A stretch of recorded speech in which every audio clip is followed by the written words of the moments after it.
Alright,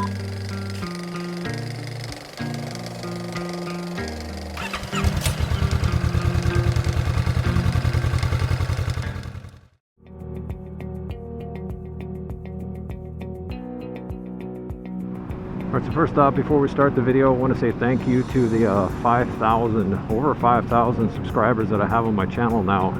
It's really unbelievable that I was able to make it to that number with so few videos. I think this is probably going to be video number 33 or 34 or something like that, but I wanted to say thank you to everybody who has subscribed to my channel and to everybody who watches my channel. So if you're just stopping by the channel and you're just coming here to watch, go ahead and make sure and hit that subscribe button because it really helps me out. So let's talk about winterizing your motorcycle.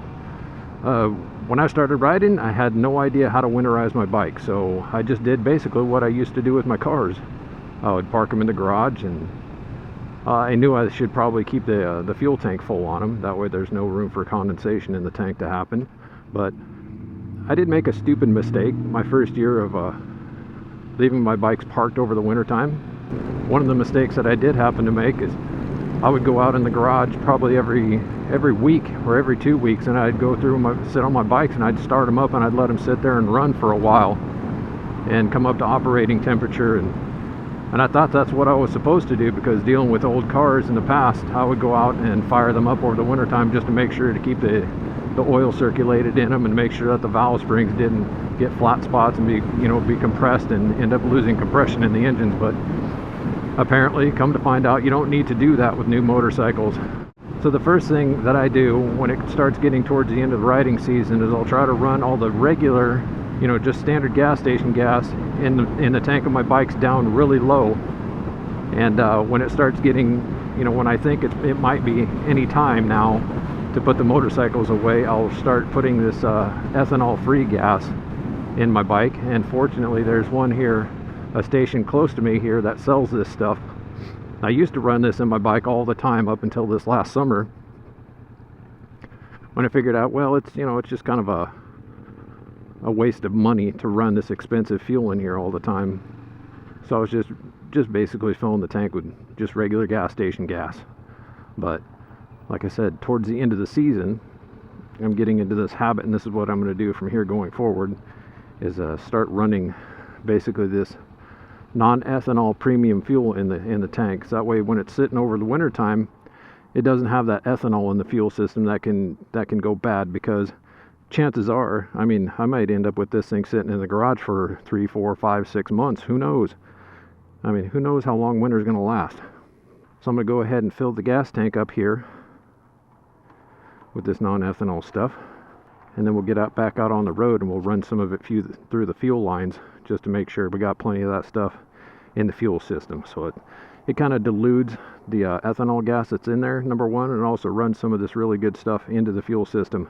That way, it makes me feel a little safer leaving the bike parked for a while. So hang on a second, we'll be right back. Nice and full. Alright, so now that I got the non-ethanol gas in the tank, what I'm going to do is just go out here and ride around for a little bit and make sure it's all, some of this good stuff is up in the fuel lines. Now, I know a lot of you out there don't have access to non-ethanol fuel, so what do? Well, you're basically going to have to go down and get some sort of fuel stabilizer and mix it in with your last tank of gas that you put in there before you store your bike over the winter time. So what I'd recommend is buying some fuel stabilizer, maybe put it in your backpack or something, or maybe even before you leave the house, to go put that last tank of gas in your bike and just put some in there, however much is recommended on the instructions of the package. Pour it down in the tank, go fill up your tank, and then swish it around a little bit, shake the bike back and forth, fill up your gas tank, and then go out and ride around, put about 20 or 30 miles on the bike. That way this stuff is it's in the system and it's able to do its job down inside the fuel lines.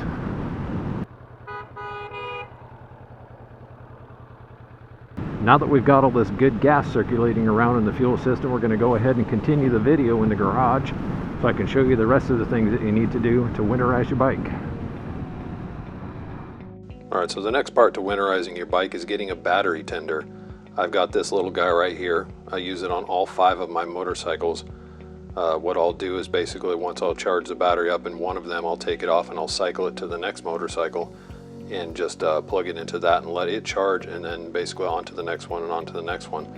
This little battery tender right here will only run you about $25 pretty much anywhere you can find them. I got this one off of Amazon. It was like $25 and change or something like that, but they're very cheap and very affordable. So it's not something that's extremely expensive. And what this battery tender comes with is this end right here. And these got your basic jumper cable leads on them. You can hook this to any battery. It doesn't even have to be a motorcycle battery. It could be a car battery or any other 12-volt battery. The end of the cable looks like this, and it basically plugs into the tender itself with the same type of connector on the other end, just like that.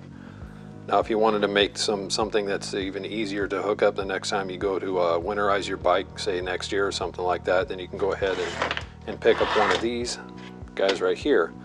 And what that is, it's just a cable that I won't say it permanently attaches to your battery, but you can screw this onto the battery post on the positive and the negative side. And what this will do is basically just this other end of it, you can hang this end outside the bike, and it makes it much easier to get to next time you want to hook up your battery to a tender. Like say if you have a motorcycle that you either have to take parts off the bike or you have to remove the seat or something like that to get to the battery, by installing one of these things on your bike, it just makes it so much easier to plug the tender in next time you want to. So altogether, for this battery tender and the leads that go to your motorcycle battery, you're probably right around $35 for both of them. I think this guy right here is about $7 and then $25 for that. So after shipping and taxes and everything, you'll be about $35 to $37 for this whole setup. And now I'll go ahead and show you on my Vulcan how I have this hooked up. So it just gives you kind of a visual reference of how this is supposed to be installed on a motorcycle. Okay, over here on my Vulcan, I'm going to remove the seat. I've already got it unbolted just so I can show this to you real quick. All right, down here inside, excuse the noise here, I'm going to show you basically how you hook up that connector to your battery. All it is you take the negative side of that connector and you hook it to the negative side of your battery, and then hook the positive to the positive side of your battery. And you basically just take the cable and route it around wherever you can stash this stuff. I just have mine kind of looped around in here, going around the seat post a couple times, and then it just routed down over here behind the plastics, and I just leave mine hanging out right here. And yes, I usually always have the cover on this thing. I just took it off. See, it's just kind of hanging there, and then I just tuck it out of the way when I don't need it. I can shove it back up inside the plastics here like that. Now the nice thing about having one of these things on your bike, with the cable mounted to your battery, is you can go out and pick up one of these little guys right here.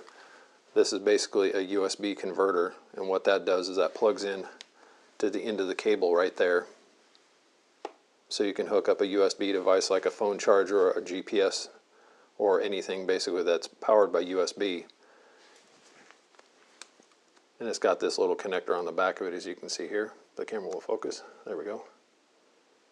So anything you want to hook up to this thing that requires USB power, you can do that pretty easily. I will say though, if you're going to run one of these things on your bike, make sure you disconnect this little box from your battery and that cable right down over there, because this will eventually drain your battery. It happened to me. It took about 3 weeks for it to drain, but nevertheless, these little guys will draw power all the time. So disconnect these guys when they're not in use. Over here on my little Z125, I don't have the cable hooked up to it. Why? Because this battery is so extremely easy to get to. As you can see, you just pull the seat off and the post terminals are right there. So when I want to recharge the battery or top it off on this one, I just take these boots off of here, the covers for the battery, and just hook the clamps to it and charge the battery that way. So other than that, basically taking care of your fuel, making sure you have good gas in there or some treated fuel in your gas tank and it's topped off. Make sure that you maintain your battery so it doesn't die over the winter. Basically those two things is really all you need to do as far as like winterizing your bike and storing it for 3 or 4 months at a time. These Japanese motors in these bikes, they're just so well built and reliable. Unless you're going to store a motorcycle for, say, I don't know, 6, 8 months, a year, or maybe even more than a year, these two things, just the gas and the battery, is pretty much all you have to worry about. So yeah, winterizing your motorcycle is nothing complicated. It doesn't have to be complicated. It's just a simple thing. The first year that I did this, I made a few mistakes. Like I said, I used to come out here in the garage and used to start my motorcycles up and just let them run up to operating temperature, and that's a big no-no. You don't want to do that. So I learned from my mistake.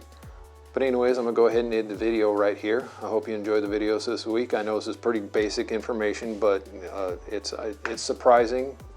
You know, just basically some of this really small knowledge about motorcycles isn't exactly easy to find sometimes. So that's why I do videos like this on occasion, just because I was new one time and I didn't know this stuff, and I know I have quite a few subscribers to my channel that are new themselves.